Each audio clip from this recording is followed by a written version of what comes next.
Leksimiz davamlaştırmıyoruz hürmetli vatandaş.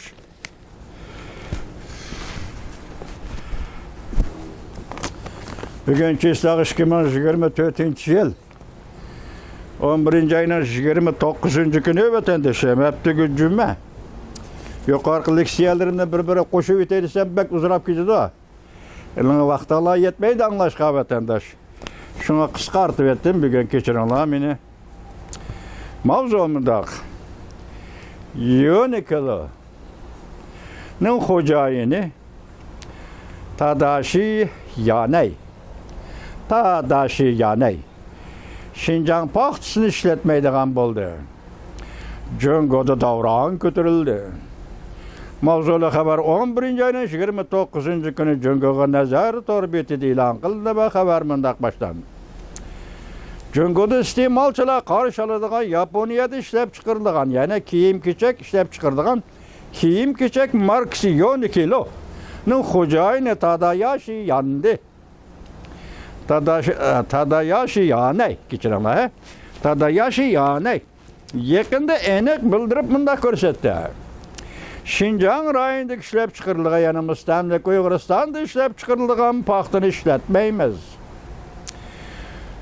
Bu söz şiddetlik dolkun payda kıldı. Cungo Taşkı İşler Bayanası Mav'nın 29.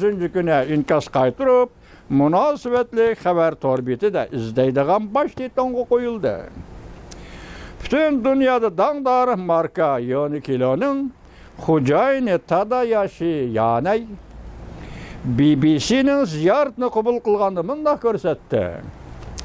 Yaponiyanın dağlı şirketi Uniqlo, Cungo Şinjan'da işlep çıkardığın paxtını işletmeyimiz.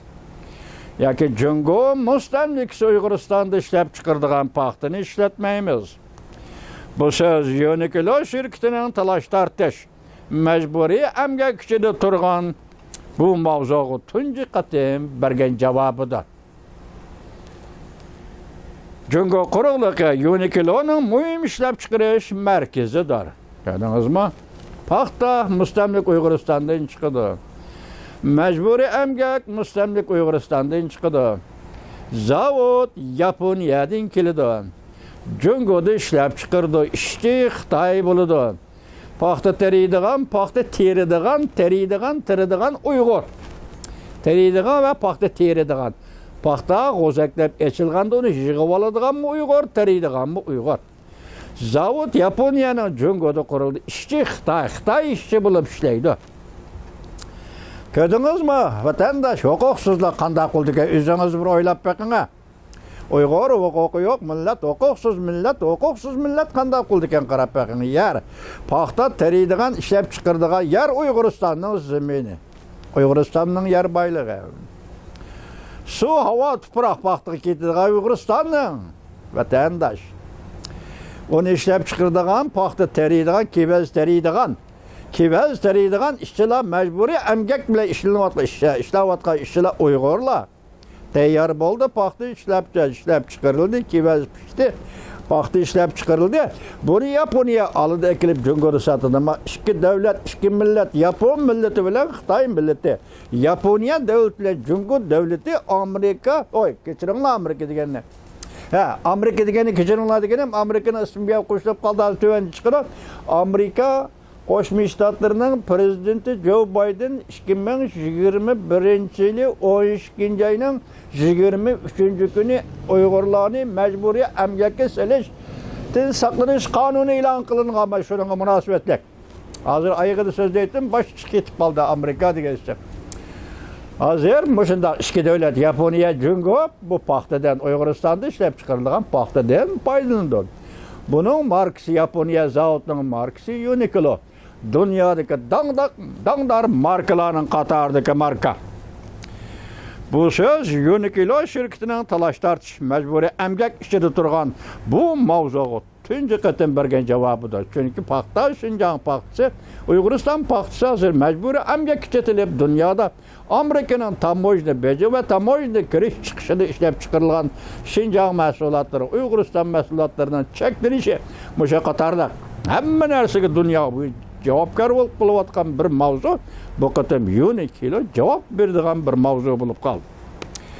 Jungo quruqligi Uniqloning muhim ishlab chiqarish markazida, ko'rdingizmi? Muhim ishlab chiqarish boshida ikki nuqtada ishlab chiqarish. Biri paxta ishlab chiqarish, ikkinchisi kiyim-kechak ishlab chiqarish. Zavod Yaponiyaning shuning markazidir. Şinjan paxtasi, ya'ni mustamlik Uyg'uriston paxtasi dunyo bo'yicha eng sifatli paxta deb qaralib keldi. Mustamlik Uyg'uriston paxtasi, ya'ni Şinjan paxtasi dünya bo'yicha eng sifatli paxta deb qaralib keldi. Bu paxtaning Uyg'urlarning majburiy emgaki bilan ishlab chiqariladiganligi oshkora bo'lgandan keyin Şinjan paxtasi hamda qarshi elinmaydigan paxta bo'lib keldi. Mustamlik Uyg'uriston paxtasi hamda xalqarada qarshi elinmaydigan paxta bo'lib qoldi. Yer shari xarakterlik dangliq markalar Şinjan paxtasidan, Uyg'uriston paxtasidan ishlab chiqargan mahsulot dangliq markalar. Yani Şinjan paxtasini ishlatmaydigan bo'ldi. Mustamlika Uyg'uriston paxtasini ishlatmaydigan bo'ldi. Masalan, neki markasi, masalan, Barberry markasi, masalan, Ispit markasi, masalan, Adidas markasi qatorliq mushu markadagi shirkatlar va ularning zavodlari endi mushu markalar asosida Şinjan paxtasi, ya'ni mustamlik Uyg'uriston paxtasini ishlatib mahsulot ishlab chiqarmaydigan bo'ldi. Ya'ni Şinjan paxtasini mustamlik Uyg'uriston paxtasi ishlatmaymiz dedi. Zavodlar ishlab chiqarish shirkatlari mustamlik Uyg'uriston paxtasini ishlatmaydigan bo'ldi. 2022-yil Amerika Qo'shma Shtatlari Şinjanda import qilingan mahsulotlar qattiq belgilimi chiqadi. Mana endi men aytib keldikmi? Boshda tuyuqsiz chiqdi Amerika endi meni so'zlaydigan gap endi. Bash dedi-ku, 2021-yili 12-oyning 23-kuni Prezident Joe Biden Uyg'urlarni majburiy emgakka solishdan saqlanish qonuniga imzo qo'ydi. 2022-yili 6-oyning 1-kunidan boshlab bu qonun rasmiy yo'lga qo'yildi. Shundaqmi? Bu qonun rasmiy yo'lga qo'yildi. Shu vaqtda Yaponiyada tunji qatim boy bo'lgan Tadayoshi Yanai Uniqloning Şinjan paxtasini ishlatganligini inkor qilib, masalan, o'zining qo'lidagi shirkat Uniqlo shirkatining Uyg'uriston, mustamlik Uyg'uriston paxtasini ishlatmaganligini inkor qilib, Amerika bilan Jungo o'rtasida betaraf turadiganligini bildirgan edi. Bilganingizmi? Hozir bir shirkat, Yaponiyaning bir shirkati Amerika bilan Jungo o'rtasidagi tashqi siyosatga aralashib qilyapti vatandosh. Tushundingizmi vatandoshlar?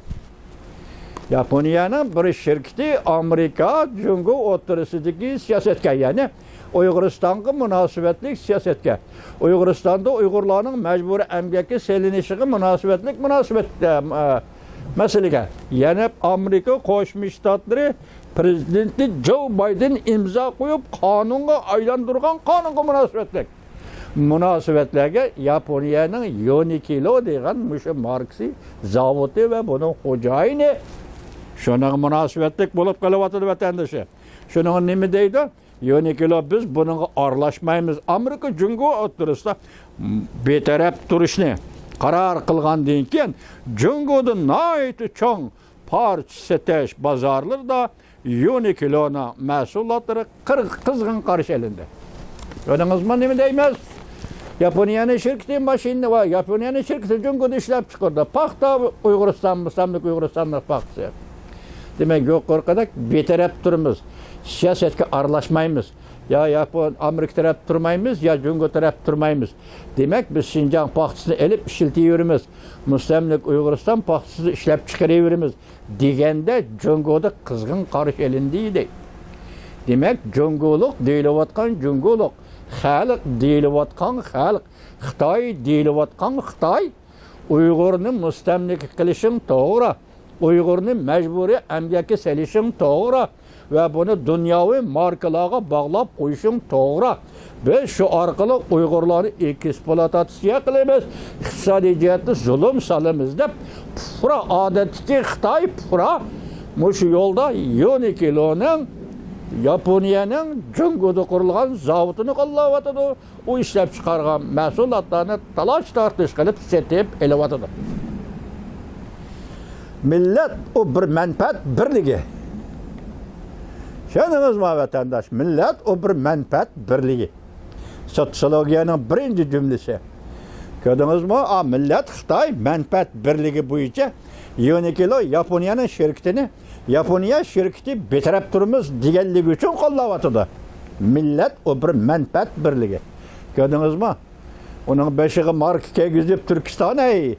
Onun putuğu paypak kiygizib Türkiston ey. Türkiston ey deb yürümeydi vatandaş. Millet o fakat bir menfaat birligi.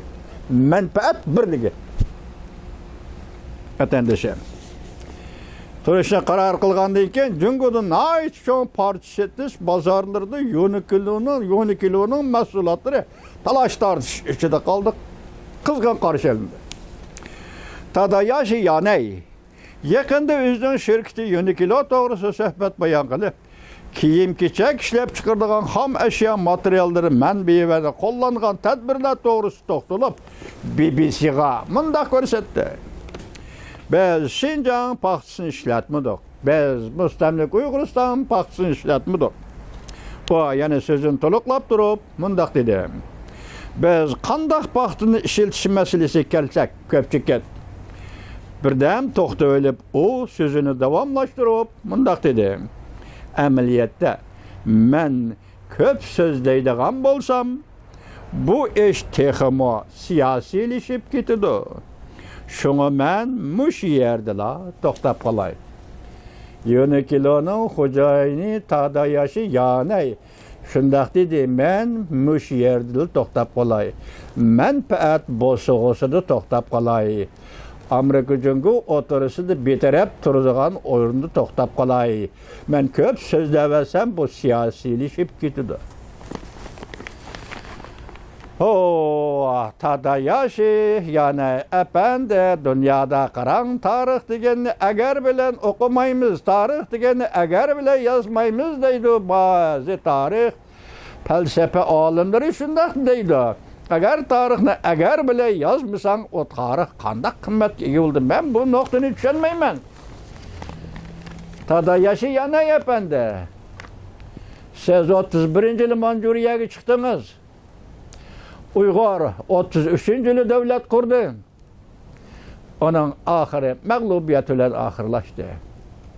Siz Yaponiyada quruqliq Manjuriyada quruqliq chiqdingiz. Qo'rqib ketgini, majoli qolmag'ini Jungo emas u baribir o mustamlika bo'lib bo'ldi degan gap. Yaponiyaga mustamlika bo'lib bo'ldi degan gap. Bu yerda qo'rqib ketgan davlat Çar Rossiyaning ipi avlodi Stalin Rossiyasi. Yaponiya quruqliq chiqdi, shunga qo'rqib ketgan Stalin Qashqarda qurilgan davlatni o'zi qurolliq, ya'ni havo qismlari, quruqliq qismlarini avatib bostirdi. Uyg'urning o'g'li nima Kamal edi? Uyg'urning o'g'li Kamal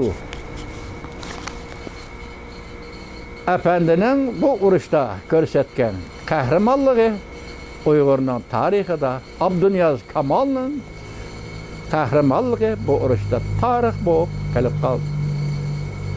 Mening demoqchi bo'lganim, Yaponiya siz quruqliq chiqdingiz, 33-yili faoliyat qilib davlat qurgan Uyg'urning davlati mag'lub bo'ldi. 40-yillarga kelganda 41-yili 7-oyning 12-oyning 7-kuni Pearl Harbor hücum qildingiz, Yaponiya militarizmi. Stalin aslida 2-Mongoliya qilib qurib chiqmoqchi bo'lgan Uyg'uriston. O tarafda tashqi Mongoliya, bu tarafda Uyg'uriston. Her ikki davlatga Xitoydagi ikki partiyaning, Jungo Kompartiyasining va Jungo Gomindan partiyasining qo'li yetmaydigan, telmirib turishimi qo'l uzatolmaydigan ikki biqindi davlat. Tashqi Mong'oliyani davlat qilib qurish, Uyg'uristonni o'xshash shundoq davlat qurib chiqishdan iborat plani to'xtab qoldi. Ijro qilmadi. Bu yerda faqat endi bir zaruriyat, ya'ni Jungo degan davlat bilan birlashib Yaponiyaga qarshi turishdan iborat bir zaruriyat tug'ildi. Stalin Uyg'urning davlatini setib o'tdi. Demak, Uyg'urning ikki qatim keyingi vaqtga qurgan ikki qatimlik davlat qurish faoliyatiga Yaponiya buyuk davlat, sen buyuk davlat, shundoq har ikki qatimda Uyg'urning davlat qurishiga salbiy ta'sir ko'rsatgan davlatlar. Salbiy ta'sir ko'rsatgan davlatlar.